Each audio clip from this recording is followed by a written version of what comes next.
consumers need a lot more protection. They need people to stand up for their rights financially, and they need more than anything to have this ability to educate themselves about money.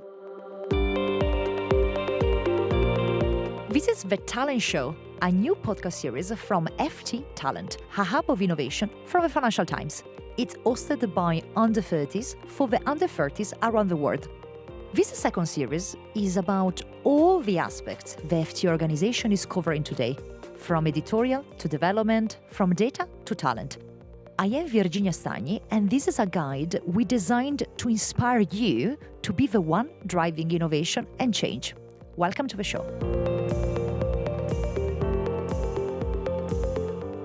Another episode of The Talent Show here at Brackenhouse, 1 Friday Street, with the amazing Claer Barrett. Hi, Claer. How are you? Well, very well, thank you, Virginia. Thanks for having me on. Thank you for joining us. Claer, I think you follow her already on social media. If you don't, please do. You should follow her as well on all the amazing activities she's doing for the Financial Times. So many. She's been, of course, presenting the weekly Money Clinic podcast. She's our FT consumer editor. She is the person that knows everything about money.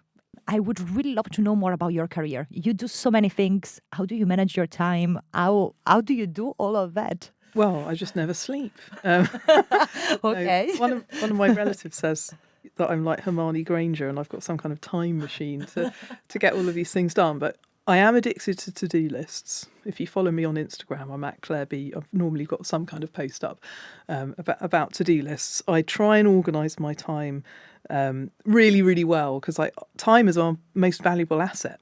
Actually, time is money. What are we spending our time doing?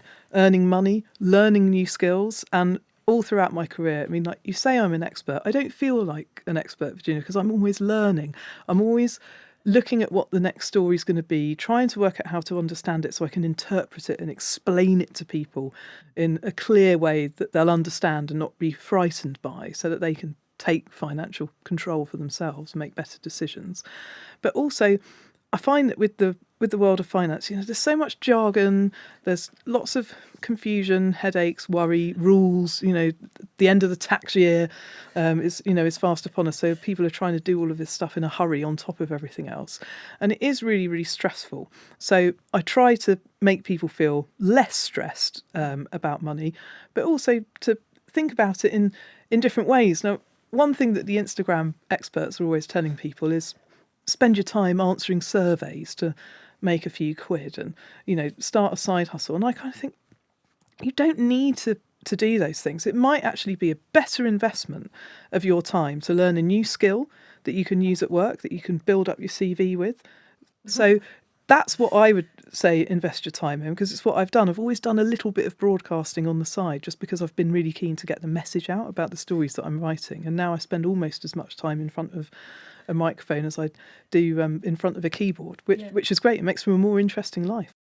I know you started your career in a space that is very similar to this one, radio. What this has been teaching you in your newsroom life? Okay, so I did start off as a magazine journalist, but in the first job I had, which was writing about property, I was also asked to go on the radio a lot to talk about property. So the two things kind of started at the same time. Now, one thing that they do teach you in journalism school, when you've got a really good story, the hardest thing is writing it. And you're always like writing the intro and then you delete it. And then you write it again and you delete it. And you do this about 50 times. And then the teacher will say, how would you speak it? Tell me what your story is. NatWest Bank has slashed interest rates on its savings accounts and its customers are furious. And then all of a sudden you think, that's the way to do it. And it's a bit like that when you do a radio broadcast, but also if you do live radio, which is what I've become more well known for doing, you can't get it wrong and you've got to do it on your feet. So it's a fearsome discipline, but being able to communicate clearly in a way that people can listen. Often people absorb the facts better if they're listening to something or if they're watching something, like people who are watching this video on YouTube. They might have more chance of taking on some piece of financial knowledge or something to put on their financial to-do list and tick off later if they hear us talking about it or see us explaining it.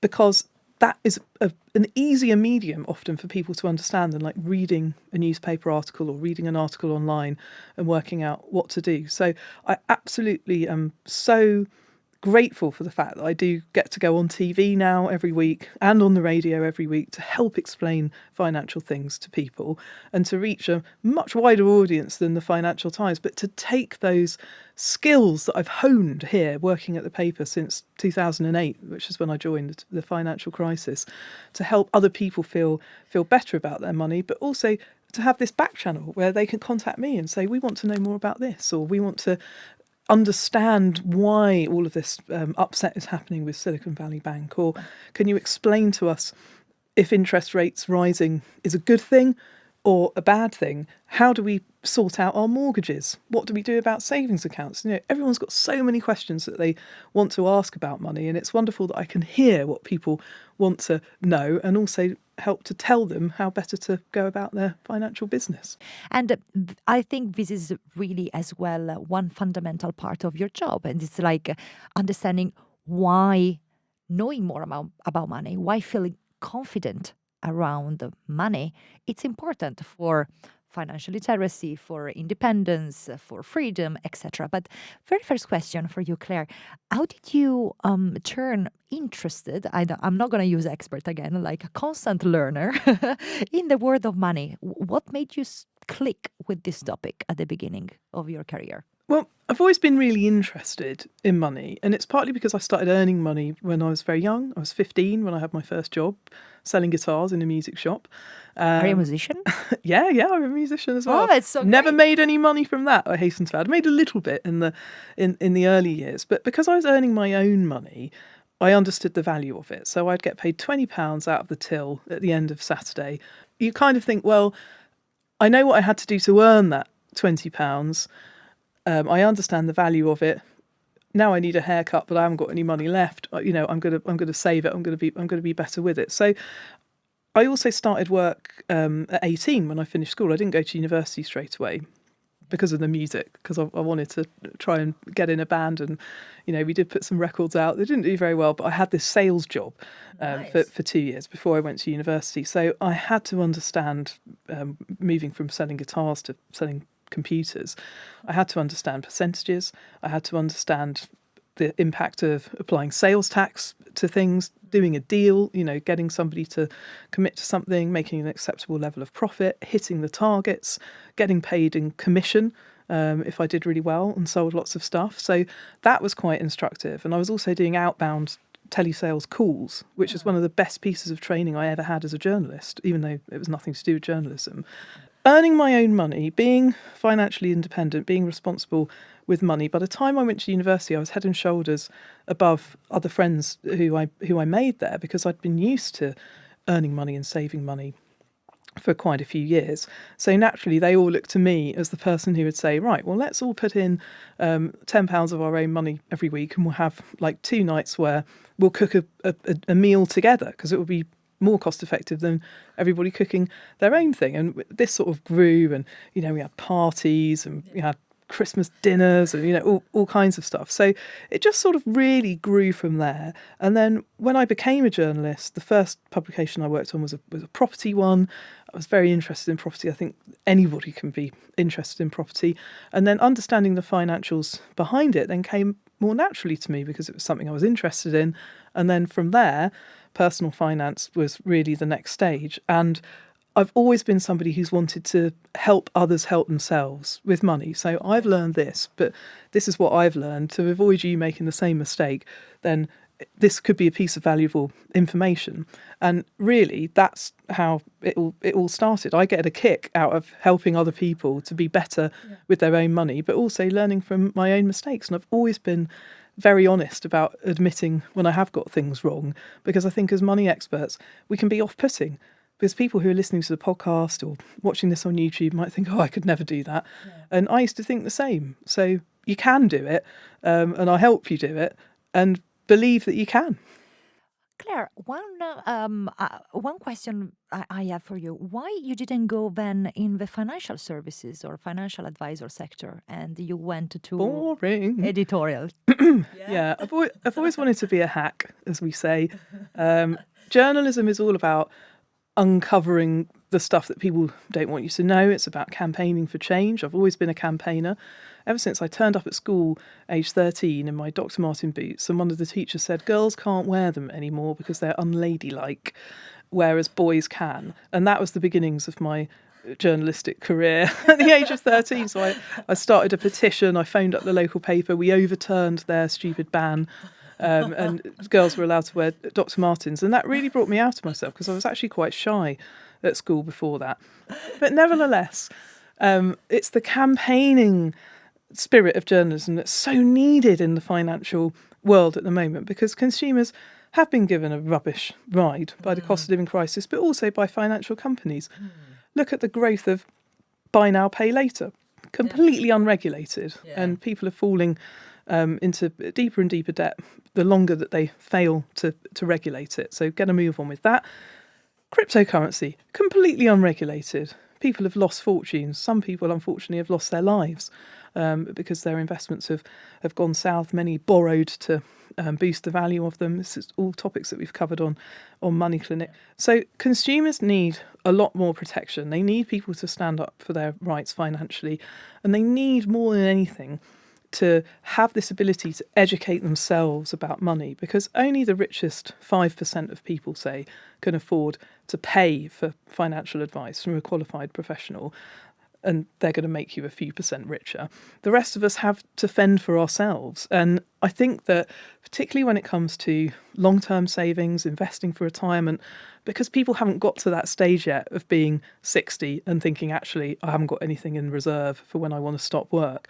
That's starting to happen to more and more people now, but that really is a ticking time bomb in our society, because all of the risk is on us. If we don't make provision for our future selves now while we're working, we're going to have a really poor quality of life when we get to that age. We're going to have to keep working for much longer than we might like to, assuming our health holds out. And that's why I try and not only educate people, but also campaign for better policy, for policy change, better treatment of people within the system, and better protection. If you had to give one piece of advice for someone that is in your shoes, so starting saving money, what is the first earning money and then hopefully saving money? What is the very first thing this young lady or young boy should be doing? It should start thinking, maybe very first action. Okay, so the biggest secret of the money world is quite boring. Many of them are. And it's spend less than you earn. It's that easy, but also that complicated, because anyone living in London, certainly, or a big city, anybody who is just starting out in their careers with, lots of us having to work for free or do internships. This is something that I had to do at the beginning to get into journalism, and it was very, very hard. That's the only period of my life where I have had really significant worries about debts, money coming in. Nothing like what many people are experiencing now in the cost of living crisis, but it's really, really telling that as more and more and more of us are relying on debt to get us to the end of the month, this is something that's really unsustainable.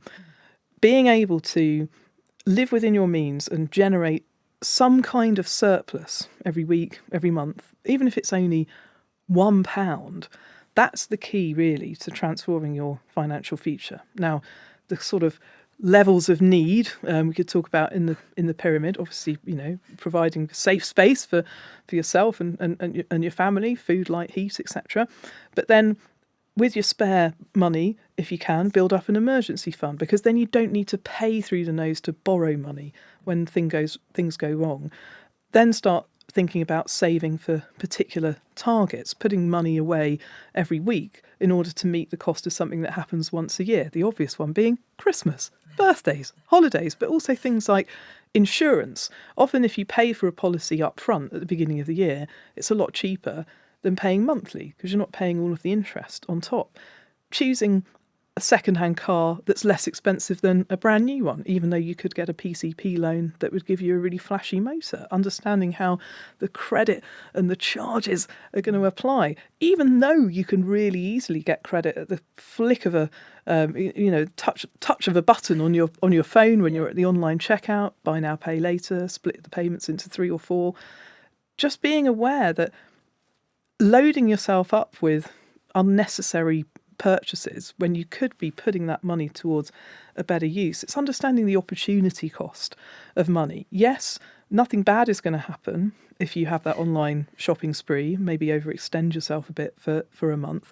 But then think about the good things that could be happening if you were putting that money to work, either by saving it up or, when you get a bit more confident, investing it for the future, putting more money into your company pension, which, as I explain in the book, is one of the fastest routes to boosting your wealth. So there are all of these things that we could be doing with our money, not just spending it. But I think it takes a lot when it comes to educating ourselves around money. And we talk a lot about financial literacy. You are one of the trustees of FLIC. The Financial Literacy and Inclusion Campaign. Can you tell me a bit more about FLIC, and how do you think FLIC can help younger people, especially from diverse audiences and diverse groups, help, especially in your area? Okay, so it's 2 years old now, FLIC, the FT's charity, and it was really set up with the mission of boosting financial literacy across the board. But it's an FT-backed charity, but it is separate from the FT, and I am a trustee, as you say. So there are 3 main groups of people that we especially want to help by boosting their financial literacy. Young people are the first, women are another, and then minority groups. Obviously, these are 3 huge terms capturing most of the population, but we had to decide somehow who are the people who are really losing out the most by not having financial literacy. Now, the great thing about targeting young people is that if you start them young, if they've got the tools that they need, then they're hopefully not going to make expensive mistakes as they get older. They're going to be prepared for the financial world and all of the things that the consumer world as well has to throw at them in terms of temptation in the means of debt and loans, and knowing about stuff before it happens, which can be really valuable, like student debt. Now, when I went to university, I didn't have to pay tuition fees. I did have a maintenance loan, and I did have a large overdraft. And it took me a few years to get on track financially and pay it all back. But nowadays, and I thought that was bad. But nowadays, people have got student debts hanging around for 20, 30, maybe even 40 years if they're starting university today. But when you understand how it's taken from you and it's more like a tax than a loan, then you maybe will be not put off going to university, which is what's happened to many people from lower income backgrounds. But also you'll start thinking in a more considered way about what topics you might want to study, how that translates into what career you might do, how much money you could earn from doing that. And I think people are thinking much more logically now when they apply to go to university. There's a lot more interested in apprenticeships, there's a lot more interested in sponsored degrees, and maybe really if degree courses could become shorter, that's a very interesting idea. You would study more intensely, but it costs you less money to do it. So young people then are one of the big targets, and going into schools and teaching people in schools is the focus of us and many other charitable groups who we work with. But where we particularly try and focus our energy is teaching the teachers, because at the moment in the United Kingdom, personal finance is on the school curriculum at some schools, but in a very small ad hoc way. There's no exam associated with it, so the schools can kind of teach it how they want, and the resources are limited, and often the teachers themselves don't feel confident teaching finance. If you're a French teacher, you're a language specialist, you're brilliant. Could I step in and take your French class? Heavens no. Could I do a finance class? Yes, but you don't have subject teachers who are finance specialists. So that's where we think FLIC can really add value for young people. So we're going into schools, delivering workshops, training teachers, and that's been the really big part of the charity's early work. But then also working with women, we've done lots of free online events through FT, working with the FT Live team. did a big one for International Women's Day recently, talking about all of the different financial issues that can affect women. And these have been like massively popular. And we are also doing lots with, targeting particular minority groups, like working with asylum seekers, again, people who are outside of the financial system. And this extends to raising awareness, writing about these issues in the FT, particularly around Christmas time, which is when our seasonal appeal is traditionally sought to raise money. And we're very lucky that readers are incredibly generous and have donated a lot of money to us in our first 2 years, and we're putting it to good use, and would love to get some more. And I think it's so great to see, we have a lot of stereotypes when we're thinking about the financial world. For most women, the financial world is seen as something separate or something not for you, something that is a bit not really accessible. What do you think has been, first of all, the journey that you have seen in so many years at FT? I think we have really changed the way we talk about finance and how we want to as well be seen from women audiences. And we did a lot of initiatives in these terms. I'm thinking about Janet Bot. We talked about that in our podcast, and a lot of other tools. But what's the first problem in the financial world that is not making women feeling that they can access it, or is more a stereotype and is more a storytelling that we're building around it? Well, I think one of the biggest financial problems for women is that as a society, we don't place any value on providing care. Now, that could be bringing up young children. It could increasingly mean looking after elderly relatives, or if you're unlucky, in some cases, both at the same time. And I've got lots of colleagues, male and female, who've had to curtail their working hours in order to, look after their elderly mums and dads, or, couples nowadays can be much more flexible in, who takes time off when children are particularly young, but it is going to have some kind of career impact. What we've seen recently with the British government coming up with these so-called childcare reforms and promising that childcare will get cheaper, they're not really changing the heart of the system, which is still relying on women especially, it's not just women, but most of the time it is women, to earn less money in order to bring up their children. And even if you're saying that people are going to get 30 free hours or 15 free hours, in practice it doesn't work like that. You don't get that many hours. It's certainly not free. The private nurseries who are providing these services are cross-subsidising giving free hours when your child turns 3 by charging people who have got children aged 1 and 2 even more money. And this is why childcare is now among the most expensive in the OECD regions in the UK. And it's absolutely crippling the finances of people who work here at the Financial Times, people who are journalists earning good money, and nevertheless finding that childcare is just pricing them out of the jobs market in many cases. If you've got a good career and you think, well, actually I'm in deficit, I'm not earning enough to pay for the amount of childcare that I'm having, then you might think, well, for 2 years, for 3 years, I'll tough it out because my career is more valuable. But in many other professions, people are just saying, well, actually, it makes more sense to withdraw my labour from the labour market. And we're seeing the number of women leaving the labour market since the pandemic is really, really rocketing up because of that cost of childcare and the fact that we don't value women's time as much as we should do. You've always had this concept of the second shift as well, finishing work, then going home, taking on all of the emotional load that comes with being a parent. And frankly, schools could make our lives a lot easier. I was talking to a colleague yesterday who said, I've got to go home now and make an Easter bonnet because my child's school at the last minute has decided to do an Easter bonnet competition. And of course, if you're the mum who doesn't help them make an Easter bonnet, then you're going to feel very inferior. But it's all a pressure on our time. It's all a pressure on whether we think we can then step up to the next stage in our career and go for a promotion. The relationship that you have with your line manager, I think, is the most crucial one to your career if you're a parent, male or female, because their leeway in saying, yes, you can work flexibly, yes, you can work from home 2 days a week, yes, you can log on after 7 o'clock to make up for the fact you've had to take your child to an appointment in the afternoon. If your line manager is somebody who values your talents and respects the fact that we do need to be a bit more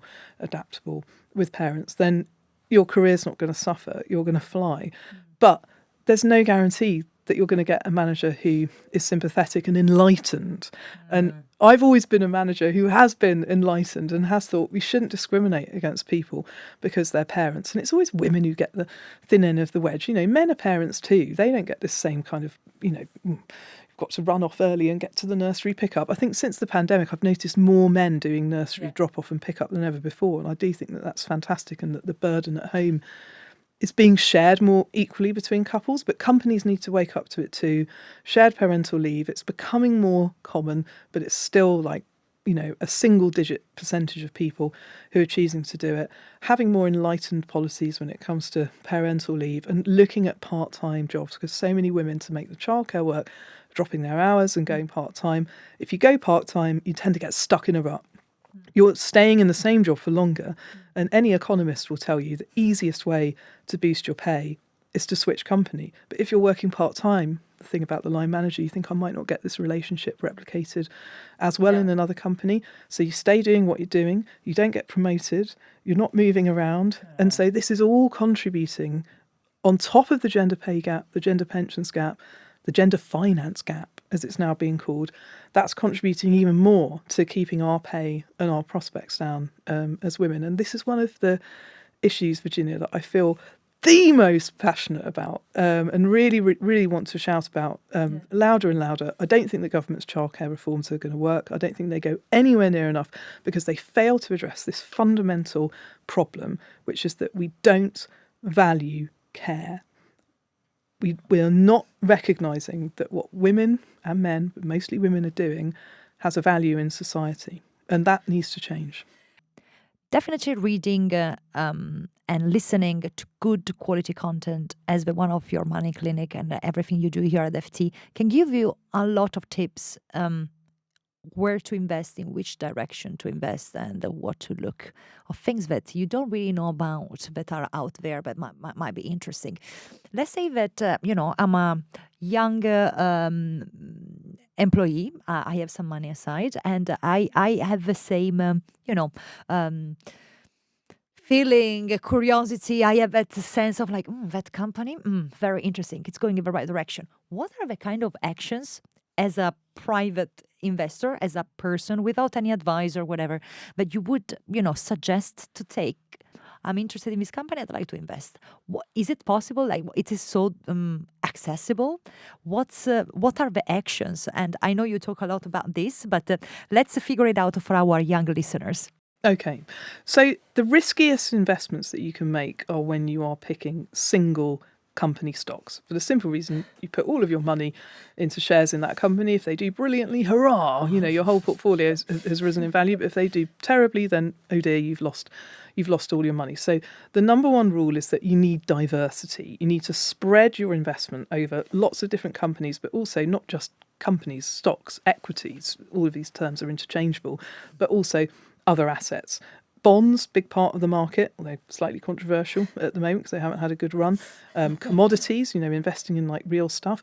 Property, both residential and commercial property, that's a different asset class. All of these things move up and down in different cycles. Things like gold, very, very popular at the moment because times are uncertain, and the gold price always rises in times of uncertainty. So you need to be spread across a lot of different assets, a lot of different geographies. And for most people, without wanting to think about these things all the time too much, the easiest way to do that is to buy exposure to the whole market using something called an index fund or a tracker fund. And there are lots of different ones that you can buy through investment platforms or even through your pension, where you're getting that broad-based exposure to lots and lots of different things. That's what forms the bulk of my own investment portfolio. But then I do have smaller amounts of money. Some people call it like play money. I wouldn't necessarily see it as playing, but having started at the FT on the Investors Chronicle, which is our share tipping magazine, I have always been interested in the prospects of new companies, especially smaller companies that are coming out, because small companies they're really interesting because they've got the possibility to grow into large companies. But the problem with investing in small companies is that a lot of them never get to that stage. They fall off the cliff, as it were. So you need to diversify if you're investing in small companies. There are lots of different funds that target small companies, often with maybe a tech-themed focus or a medical-themed focus. So reading the Investors Chronicle, reading the Financial Times, the FT Money section, which is what I'm in at the weekend, this will give you exposure to lots of different ideas. But then the thinking that you do yourself can often be about the thematic. So I'm looking and noticing that lots more technological products favouring a female market are coming into play. And I'm thinking, okay, well, this is an interesting theme. How can I get access to that theme through an existing company? Is it possible? You could look at things like crowdfunding, which again, very, very risky because you're putting money into one company. But if it's a small percentage of your overall portfolio, and that's something that you've researched and you feel like I can afford to lose this money if I can't get it out again, because these investments are often quite illiquid in the really small ones, then it could work out for you, it could not. But it can work for your education, and just thinking, well, this is a theme, this is a trend. Where else am I seeing this happen? And how could I apply this to my investing life in the future in a way that could make sense for me? Claire is not just everything that we talked about, but she's also a book writer. Yeah. And she just published What They Don't Teach You About Money, 7 Habits to Unlock Financial Independence. How different and how expensive is for your time to write such a book? Well, how was it?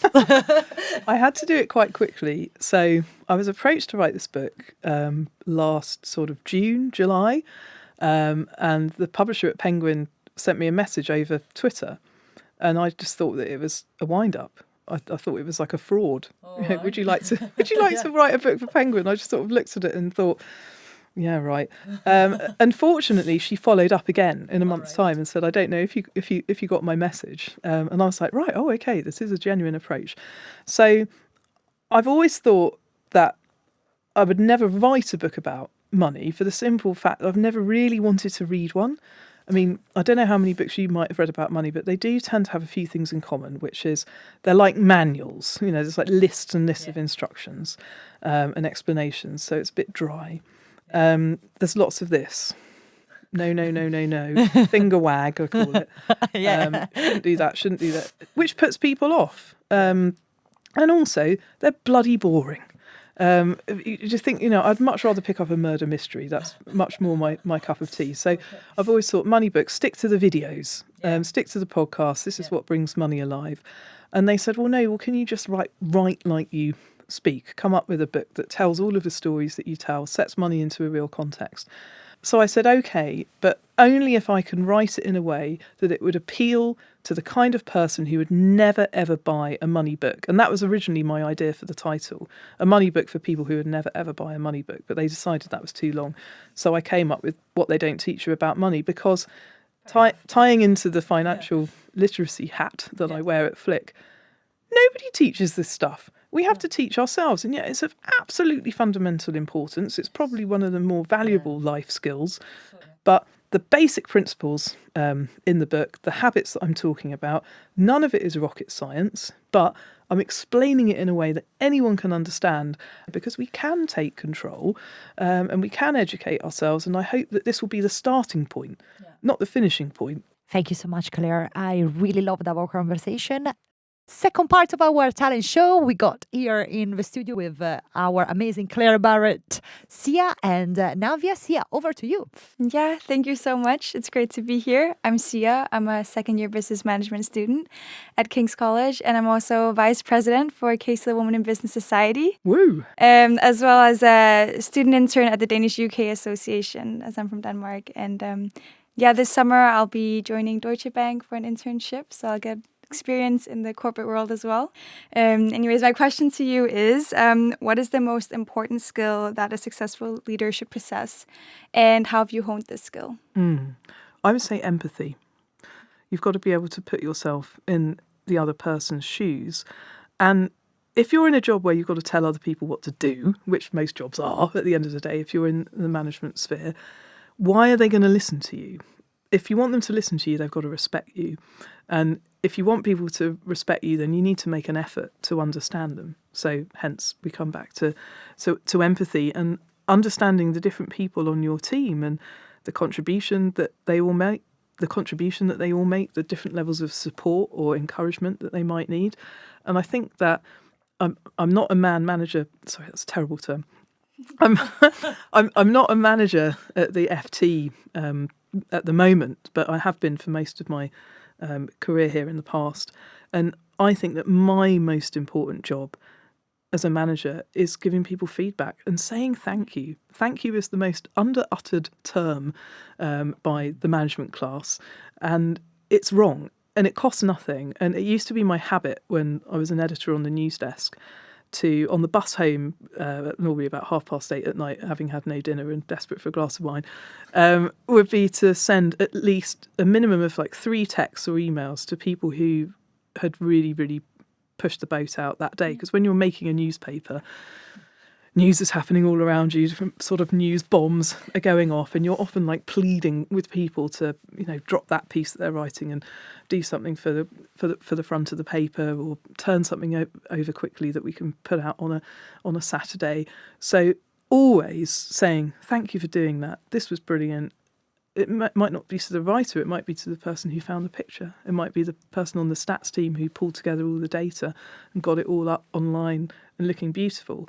But they're all people in your team, they're all giving different inputs, and that's how people will want to work for you, because others will say, Sia is a really good boss. She listens to me. She doesn't always do what I want her to do, but I feel like something's going in, and that she understands, and that she's a fair person, she's non-hierarchical, and that's what will get you ahead. Because if people want to work with you, the big bosses are going to notice that. And I think really we spend more of our waking lives at work than we do with our families, with our partners, with our children. So if we can have a nice time while we're here, that's a good thing to aim for. Yeah, thank you so much for that. I think it's really insightful and really good piece of advice. Navia, over to you.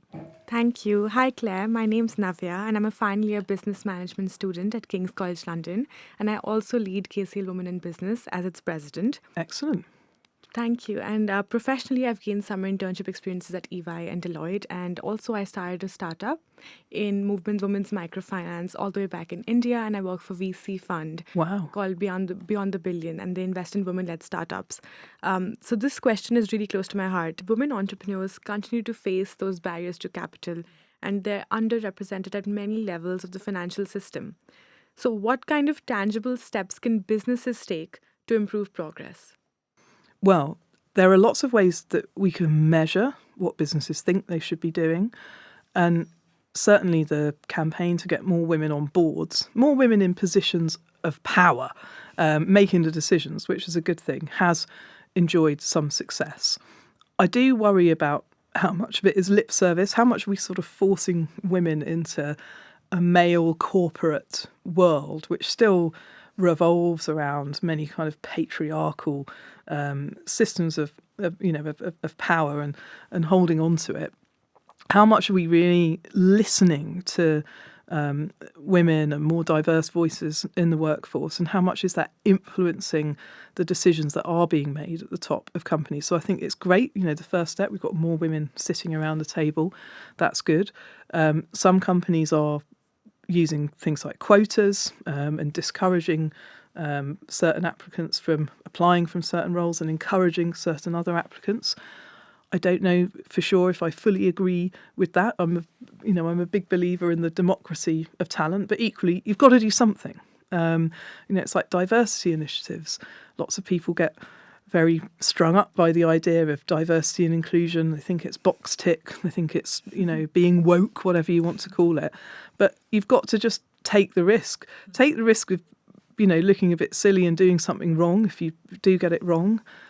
But if we don't try, we're never going to change. We're never going to learn. And I think the pandemic, in a horrible way, has the silver lining of it is it has really forced managements to think, okay, well, actually, you know what?